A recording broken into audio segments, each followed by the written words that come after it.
Evil is a rejection of life. Thus, I am a guardian against evil. This is real firepower! Hello everyone, my name is Troy, I like to read, and welcome to another new Comic Book Day vlog on the Feet Lovers Pizza channel. I hope you guys are all doing well. I'm doing okay. The weather's starting to look nice again, thank God. I'm getting real tired of the cold, but it's starting to go up now, so obviously I'm gonna start feeling better. You know, I don't know about you guys, whenever it starts getting warmer, I start feeling better as a whole. I'm excited to go to the comic book store today. The pull list is pretty small. I only have 2 actual pulls, but there's something very new and exciting that's also coming out today that I will talk about later in the video that I'm very excited for. But before we get into all that, you guys know the rules. I gotta do the song of the week. Boom! How to Teleport by Jane Remover. This song, this might be, if I'm being completely honest, it might be like a top 20 favorite songs of all time. I love this song with my heart and soul. This shit gets you moving. Shout out to Jane Remover. If you want to dance and you like a good melody, listen to this. Jane Remover is my goat. How to Teleport's top 20 song of all time. But anyways, enough with that. Before we about the books from this week, we gotta talk about the books from last week. So, let's roll the clip. Hello everyone, I'm sitting down now, which means it's time to talk about the books I picked up from last week. I got 5 pulls, 4 that were on my pull list, 1 that I decided, well, 3 that were on my pull list, and 2 that I decided to add later. So I'm going to talk about them in order of what I enjoyed, I guess, least to what I enjoyed best. Starting off with something that was not on my pull list, but I've been wanting for a very long time. The DC All-In Special. This is the 3rd printing with the cover drawn by Nick Dragotta. I say I've wanted it for a while because as I was getting into comics like floppy, like singles, obviously the ones that come every week, that's when the Absolute Universe was starting out. And for those who don't know, this is basically the origin of the Absolute Universe. And you don't need it to read like the Absolute Universe books, but I just wanted it just to have, you know? And so I was happy that it finally got a reprint because I didn't want to spend like $20 on a book that retails for like, I think $6. Going over what actually happens in the book, there's 2 sides to this. There's the front side, which focuses on the origins of the new Justice League Unlimited, and then the other side, which focuses on Darkseid. And they both occur at the same time, and then they reach like a culmination point at the middle. Looking at the Justice League Unlimited side, basically the reason the new team is created is because after the events that have been plaguing the DC universe the past few years, like the Absolute Power or Dark Crisis or Beast World, I believe all the superheroes were like, wouldn't it be better if just literally everyone was on the Justice League? So they opened up they made these cards to pass out to people, and every major superhero in the DC universe that's never even had an affliction with the Justice League have basically been invited to join the team. That's why it's Justice League Unlimited. Everyone's here. And basically, that's what the first half of this focuses on, right? And especially there's a focus on Booster Gold, because I don't know much about Booster Gold, but from what I picked up from this, he's from the future, and he came back in time to be a superhero. And Superman approaches him, and he's like, we've been watching you ever since you came back.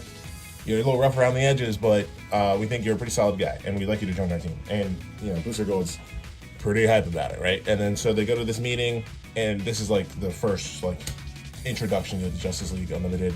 They're basically just explaining what it is to everyone. And then out of nowhere, Darkseid shows up, and he's like, I got this boost of power out of nowhere. Tell me what it is. I want to know what it is.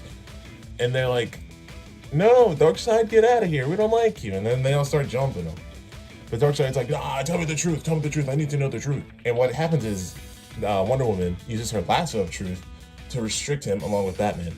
And that basically lets him know what he was looking for. So he's like, thank you guys. That's all I needed. And then he just says, Darkseid ends, and then dies. He dies. Or so they think, who knows. In the aftermath, they're all like, basically only a time traveler can go find him. And that's when Booster Gold steps up, and he's like, I'm a time traveler, I can go find him. And he gets sent to the Absolute Universe. And he's like, guys, things are not looking good over here. And then that's kind of where the main story cuts off. And then the second story, basically, it's just about Darkseid, like his journey to find out the truth about this surge of power that he's felt and him wanting to know more about it. And basically they culminate into this really big 2-page spread drawn by Mr. Dan Mora, my goat. And basically this is the setup for both the Absolute universe as a whole and the events of DCKO. Like from what I've seen, from what I've read, I read Superman by Joshua Williamson, and I know this lady, this bloke down here, and I think this guy, they're main players in the Superman book during like the events of DCKO and a little bit prior. But I'm sure all these other people are showing up in like Justice League Unlimited, the actual book, like the Flash, the Teen Titans, like these other books that have DCKO tie-ins. Now that I finally read this, I would say I have like a greater appreciation for like the story DC as a whole has been telling for the past few years. It's not like essential reading or anything. Like I didn't feel like, oh my god, like my mind is blown. I finally get all these things that I didn't understand before. But you know, this is like a little more context to a lot of the things going on. Considering I also got the final issue of DCKO, which is basically like the endpoint of everything that this started, it's kind of seeing them.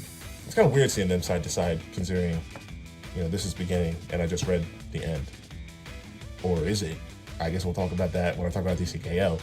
But overall, this was fun. If you're interested in like the lore of the Absolute universe and like DC as a whole, I'd say pick it up. If not, you don't really have to, unless you just want it because you think it's cool, like me.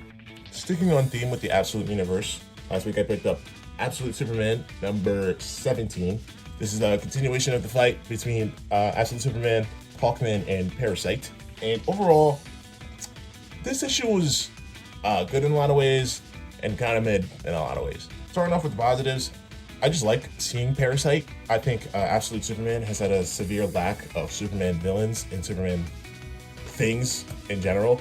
I feel like Jason Aaron's a lot more focused on other aspects of the DC universe and not on the Superman mythos.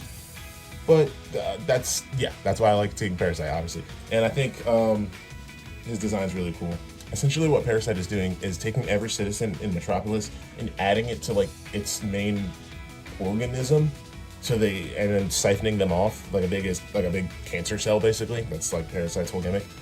And Superman, obviously, he goes to save Lois Lane first, right? But he doesn't like just like punch Parasite and like the day is saved. He basically, what saves Lois is the fact that since Superman is there to help, she starts to feel better, and because she feels better and not as scared, she's released from Parasite. Basically, it's like a Pennywise type thing where it's like if you're not scared, it won't be as effective on you. So that obviously, when Superman shows up, people are gonna start feeling better. As this is all happening, Hawkman is like, "Kid, what are you doing? You gotta kill this thing. What are you little kid?" He keeps referring to him like as like a dumb kid, which I get, but that's like kind of like his whole gimmick so far. It's just like, I'm an old man and I know things, and you're a kid and you don't know things. Well, all this is going on. We get a view back on Mr. Raj Al Ghul in Pakistan in jail. And wouldn't you know, Talia Al Ghul, his daughter's breaking him out of jail, and Talia's like, "All right, you've been here long enough. Let's go back into that Lazarus pit. Let's get you young again, and you can start doing bad things again." And at first, Roz is like, "Oh, Talia, no, I'm okay. I'm reformed now." And then after like 2 seconds of convincing, he's like, "Well, Superman, we are who we are." And I'm like, "Bro, someone please kill Raj Al Ghul. I'm tired of him in this story. Please, someone like end him. I'm reading Absolute Superman. I don't care about Raj Al Ghul. I really don't. That is not a common thing. For those who don't read comic books, the average story arc is 6 issues, 6 months, so it could fit into one trade paperback.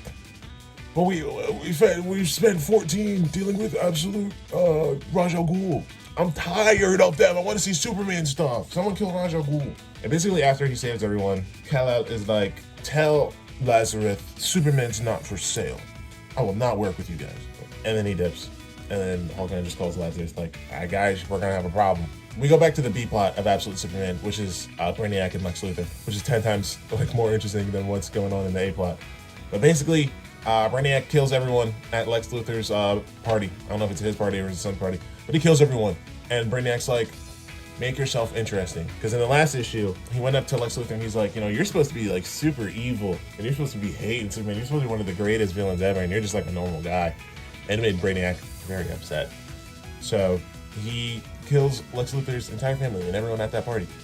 and hopefully that'll lead to something interesting with Lex. I don't know exactly where they're taking Lex Luthor in this book, but this definitely seems like an interesting origin story. I wonder how all this will end up with him like hating Superman, considering he has nothing seemingly against Superman. But we shall see. Absolute Superman as a whole is a fine book. It's not. I don't like it as much as I used to, but I'm still holding out hope for it. I think Jason Aaron is a solid writer, at least when it comes to certain books. But we shall see. Moving on to something I was very excited to pick up last week. We have Marvel Team Up issue 14, Spider-Man meets Invincible. This it was really good. I enjoyed it overall. It takes place between issues 32 and 33 of Invincible, and this is during the I believe the first Angstrom Levy fight.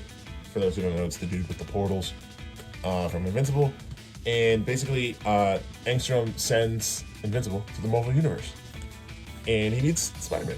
You know, who would have thought? And I think it's a good issue because it's written by Robert Kirkman, who obviously writes Invincible, and I think it's a good introspection of like Mark as a character and what he's going through at the time.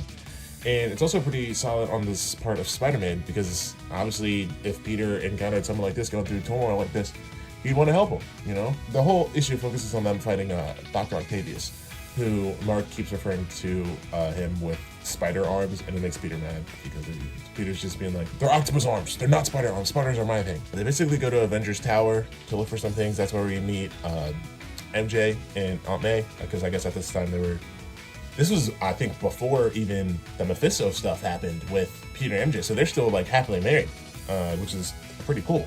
Marvel, if you're listening. But they go to Avengers Tower, May and MJ are there. This is something I wouldn't have known. I saw on Twitter last week, they changed some of the dialogue in this scene. Basically, in the original scene, they talk about, or MJ talks about renting movies from Blockbuster, and they were going to watch movies that night, and Peter's like, sorry, I'm helping this Mark guy with stuff. So he flakes out, and then MJ's like, it's okay, May, we'll watch movies together.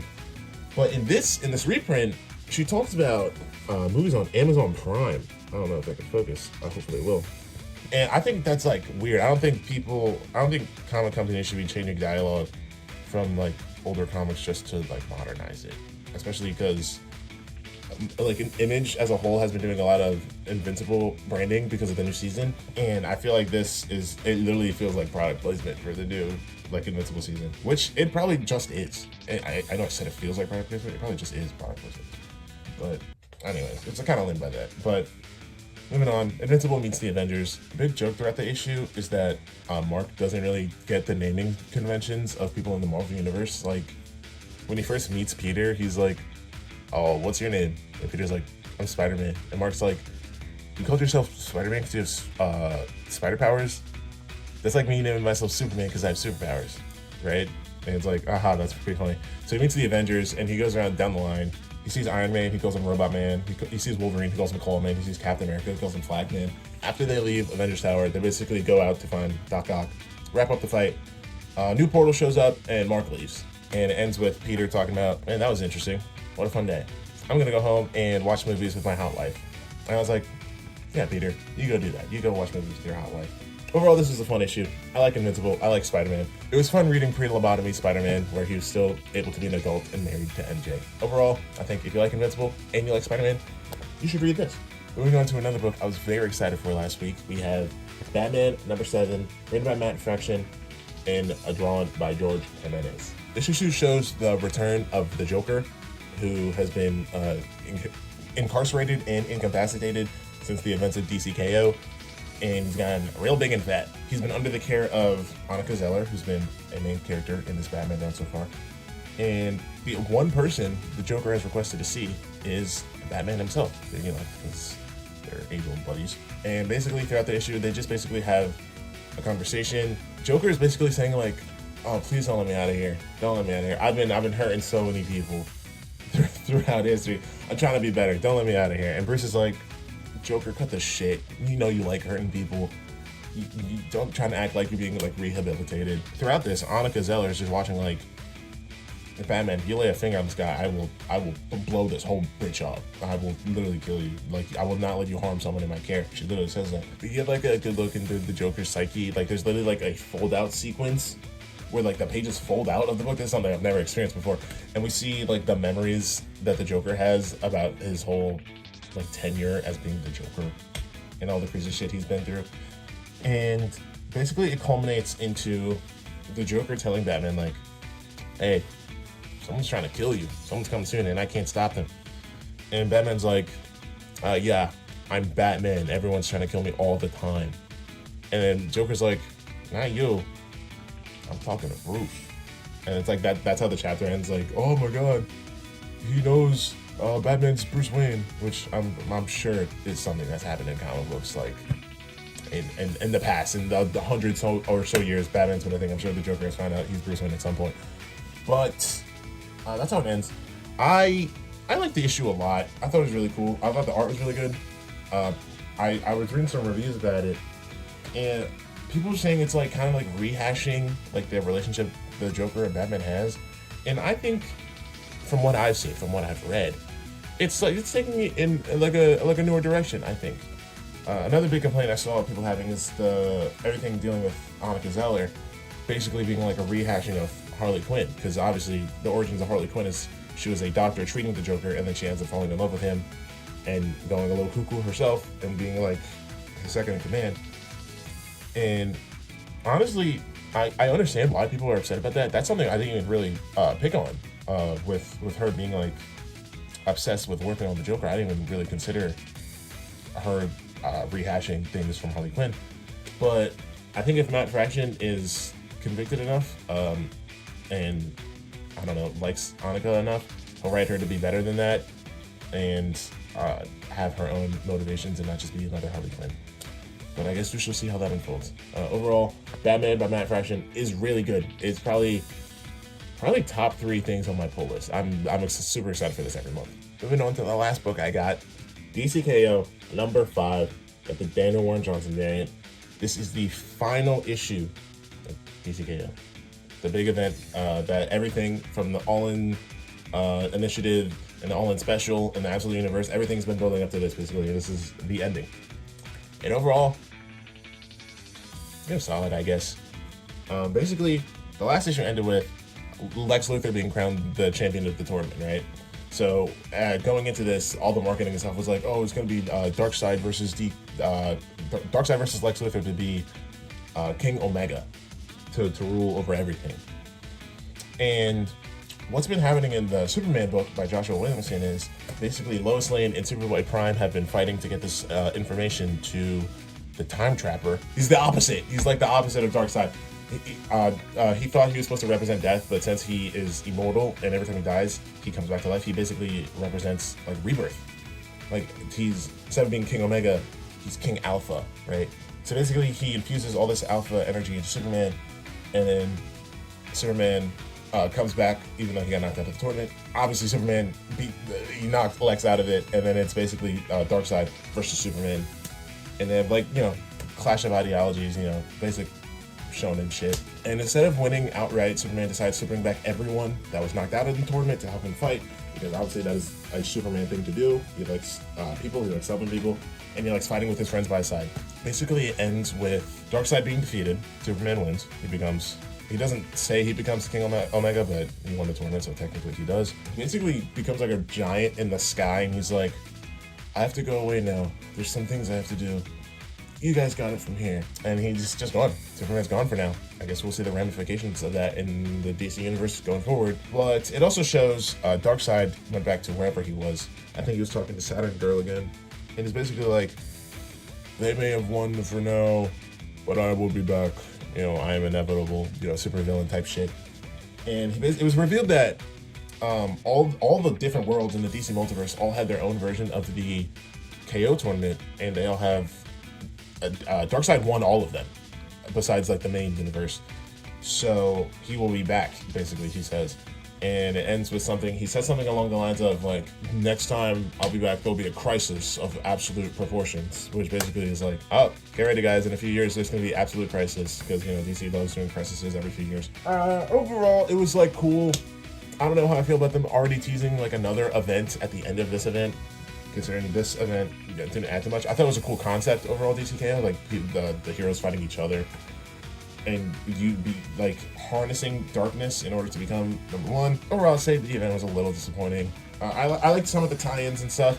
Some of the tie-ins were better than others, but it was fun. It was fun, and sometimes that's all I really need. I think I've been saying that for the whole series, but it was a fun read. I'm excited to see what things will be like without Superman in the DC universe. I wonder how they're going to handle things, and I wonder how they're going to handle bringing him back at some point down the line, if they do. Those were all the books I got last week. They're all pretty solid, I think.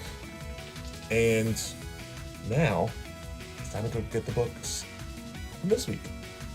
I'll see you in the car. Hey guys, welcome to my car. Let's talk over the pull list for this week. To be honest, it's really small. It's the smallest it's probably been in a while. I believe I only have 2 like actual pulls and 1 very new thing that's technically on the pull list, but it's not a comic book.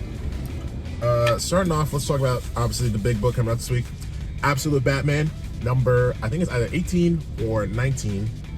I'm really excited for this issue because the last issue was really good with the introduction of Poison Ivy, but I've heard this is the issue where a lot of things are about to start changing gears in the series. This is the last big arc we had for Absolute Batman was the Bane arc, and now that that's over, we've had a few like standalone issues. We had last issue and the one coming out today are like a two-parter little mini arc, but now we're getting into the big stuff, and I believe that will have to involve Absolute Scarecrow, which I'm very excited for. But another thing is, I think we're getting teases of the Absolute Robins, maybe? I don't know. But a lot of things coming up within, like, in the future of Absolute Batman will be talked about in this issue, so I'm excited to read it. Also, the Court of Owls. I saw the first page. Apparently Martha Wayne, Bruce's mom, has a big connection to the Court of Owls, so I'm excited to see what all that's about, too. But honestly, anytime Absolute Batman comes out, I'm excited because it's really good, and Scott Snyder is a really good writer.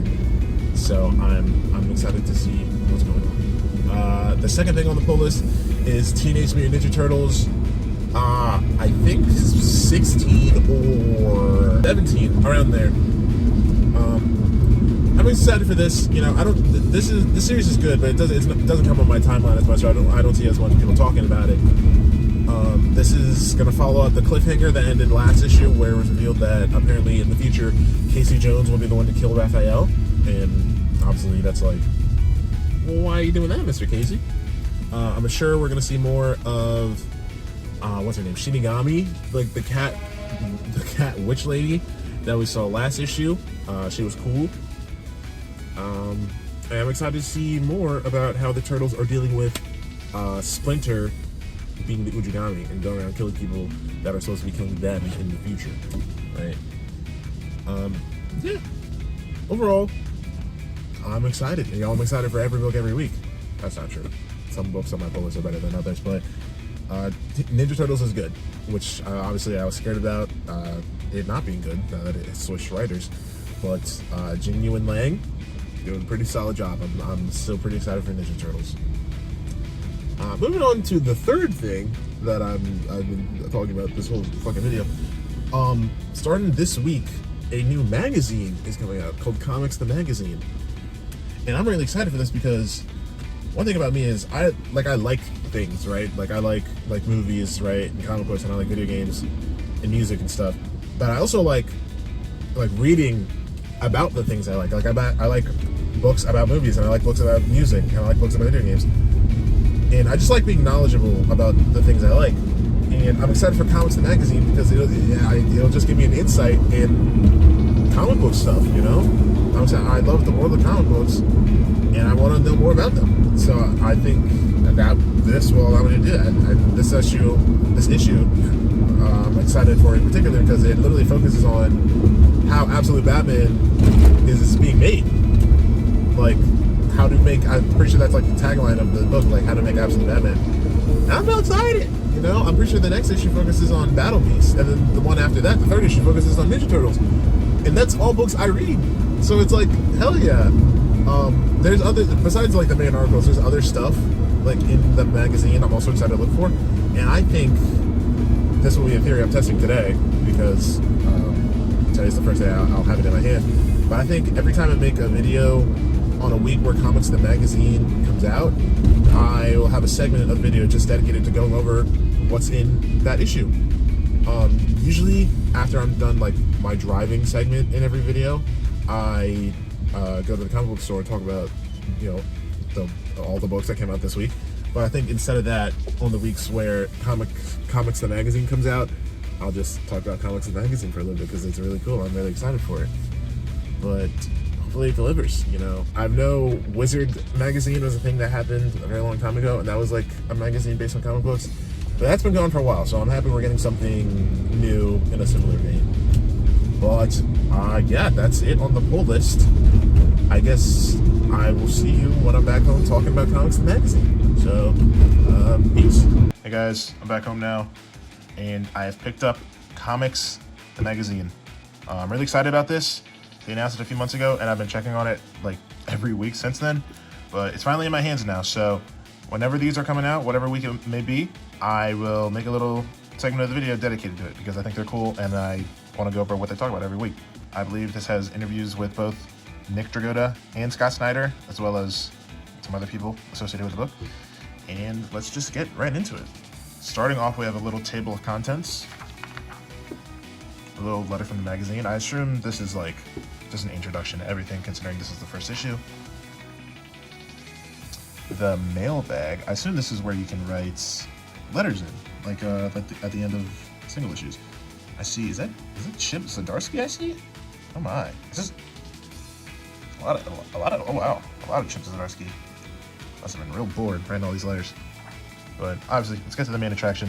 How to make Absolute Batman. This is Nick Dragotta's design variant. I believe this was released when issue 1 came out, and I guess obviously since it's a design variant, it's being used in the design process of how to make the character. And as you can see, step 1 is ideation.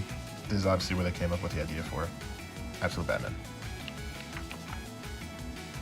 Moving on, as you can see, step 2, creation.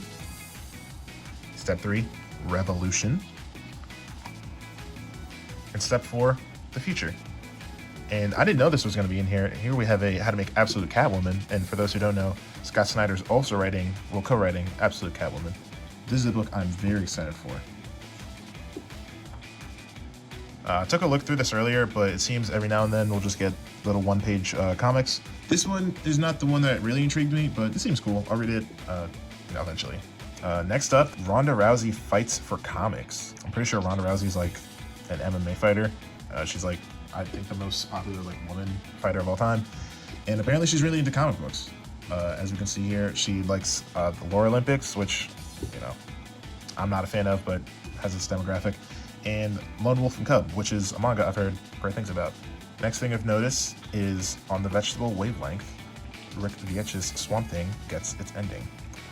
If I'm correct, either this was like a printing issue or like a copyright issue back whenever Swamp Thing was going on, or because they announced this with the whole Vertigo lineup. So this could just be a new quote-unquote Vertigo book, like what they're doing with Nice House by the Sea, which is a continuation of an earlier series. Apparently Swamp Thing is one of the best comic books like ever made, so if you're interested, check it out. Here we have the Comics Roundtable, which is what I assume is going to be a segment in each issue. This is a crossover where classic universes and creator-owned wonders intersect. This is a discussion with Scotty Young and Kyle Higgins, conducted by Tony Flex. These 3 creators are pretty well known in the comic industry, I'd say right now. I know Stray Dogs is pretty popular. I Hate Fairyland is another pretty popular book written by Scotty Young, who I'm more familiar with than Tony Fleeks. And Kyle Higgins obviously was writing Radiant Black, which is one of the most popular indie books from the past few years. I'm pretty sure all these writers have made books at both Image, as in creator-owned, or at the big 2, Marvel and DC, so it's going to be interesting seeing how the 2 differ. Next up, we have Dave Baker really likes Sammy Harkin's Blood of the Virgin. I'm not entirely sure who Dave Baker is, and I have not heard of Blood of the Virgin, but this cover looks really cool, and the art down here looks nice, so maybe I'll check it out one day. This was the second comic that is just, you know, thrown throughout. I'm not sure entirely who it's written or drawn by. I don't think there's any credits. Maybe there's some at the end, but the art style looks really cool, and I think it's about just working at a comic shop, which is kind of a dream of mine, so it seems fun. I hope whoever this creative team is works on this every issue.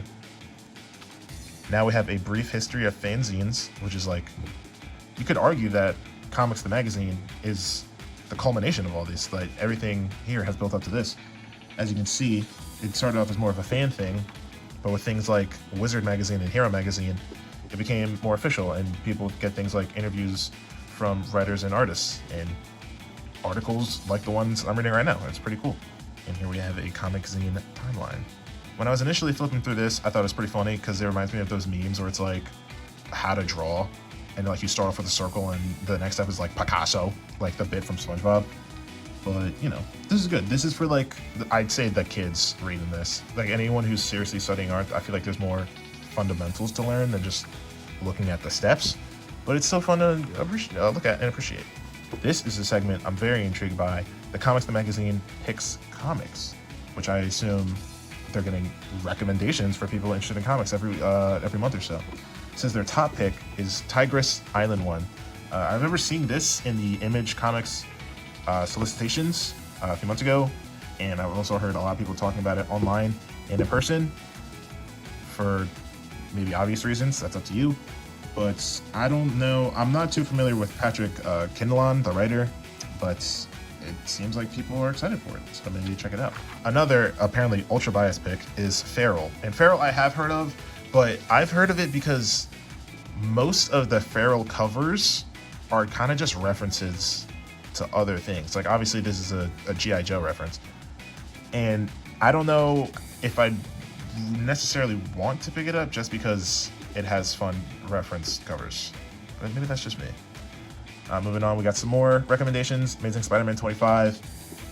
I have no plans to read Amazing Spider-Man anytime soon. The Batwoman book, I've heard the first one is good. They made a compact comic on it.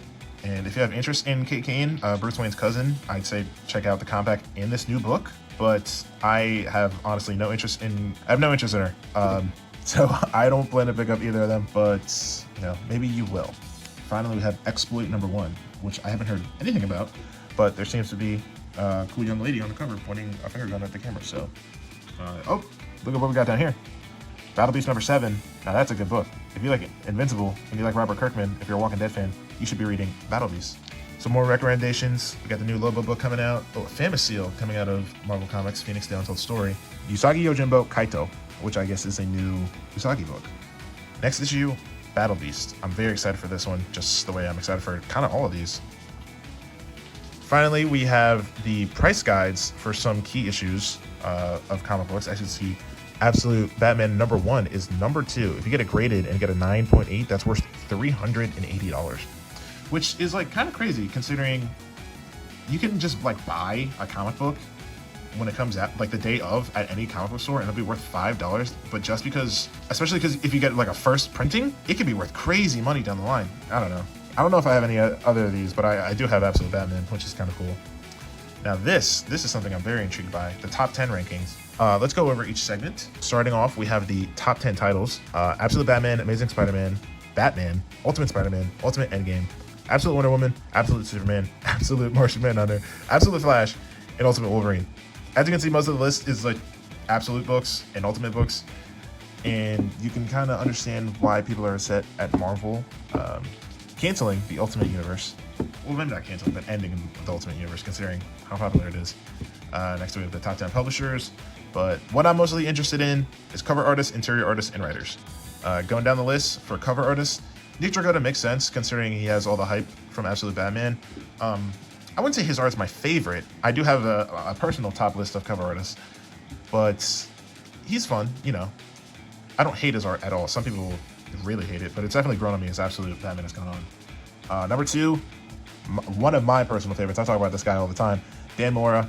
Obviously, DC has this guy locked up in their basement. He makes 20,000 covers a month, and it's not surprising at all he's number 2. Number 3, Hayden Sherman, obviously coming off Absolute Wonder Woman, but also just like an amazing artist in his own right.